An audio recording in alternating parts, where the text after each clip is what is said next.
Welcome back, or perhaps welcome for the first time. Either way, you are here now, and that is the only thing that matters. My name is not important. What I am is simple. I am the one who watches, the one who remembers. And tonight, while the game unfolds in front of you, I am going to tell you 3 stories.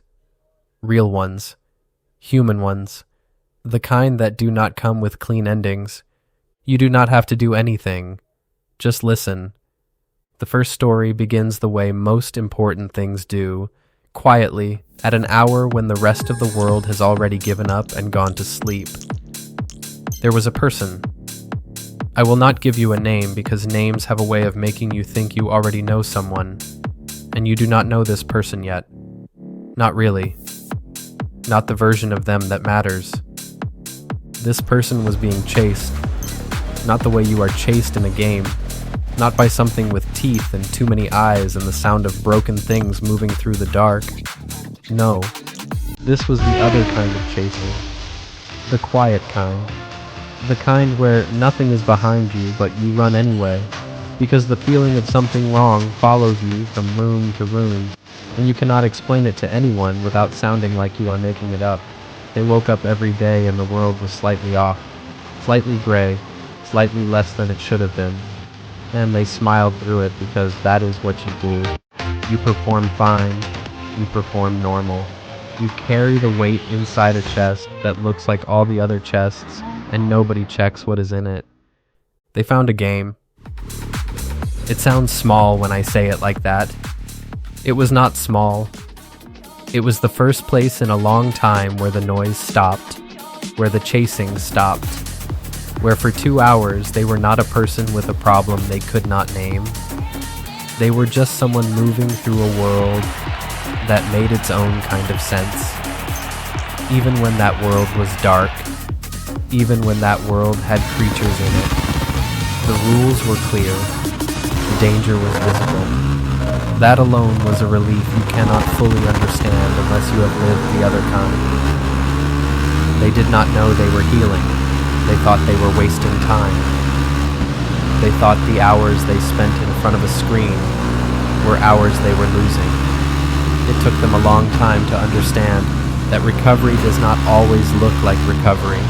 Sometimes it looks like doing the one thing that makes you feel like yourself. Sometimes it looks like nothing at all from the outside. The thing that was chasing them did not disappear. It never fully disappears. But it got slower, and they got faster, and eventually there was enough distance between them that they could breathe. That is how the first story ends. Not with a victory, with a breath. But a breath is where everything else begins. Story 2, The Bet.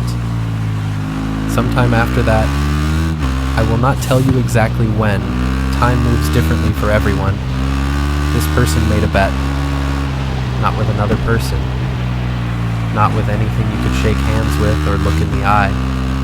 They made it with themselves, which is the most dangerous kind of bet because there is no one to enforce it and no one to witness it, and the only thing keeping you honest is the part of you that still believes you are worth being honest with.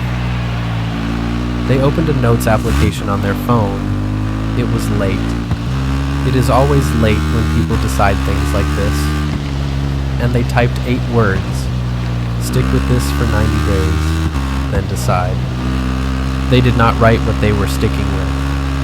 They knew. It was everything. The streaming, the creating, the strange and stubborn hope that showing up repeatedly to something you love is eventually rewarded, even when the evidence suggests otherwise, even when you are speaking into a room that feels empty, even when the numbers are small and the doubt is loud and every rational part of your brain is telling you to redirect your energy somewhere more reliable. Day 1 through 30. Brutal. There is no softer word for it. The kind of brutal that is not dramatic enough to make a good story, but is heavy enough to make you question everything quietly every single night. It kept going. Day 31 through 46. Numb. Not better. Not worse. just the grinding mechanical act of doing the thing because they had said they would do the thing. And that was the only rope left. Day 47. I cannot tell you precisely what changed on day 47. These things rarely have clean causes, but something in the way they showed up shifted. They stopped performing, stopped calculating what version of themselves would be most received, started simply existing, talking the way they talked to people they actually trusted, saying the thing they actually thought, laughing at what was actually funny, being wrong out loud, being uncertain out loud, being human openly, without apology, and people stayed. Not thousands. Thousands is a different story for a different night. The people who stayed were the right kind, the kind who come back not because you are perfect, but because you are real, the kind who make a room feel like a room instead of a stage. The 90 days ended. They did not quit. But here is the thing about bets you make with yourself. When you win them, the prize is not what you thought it would be. The prize is not the number or the recognition or the proof you were right.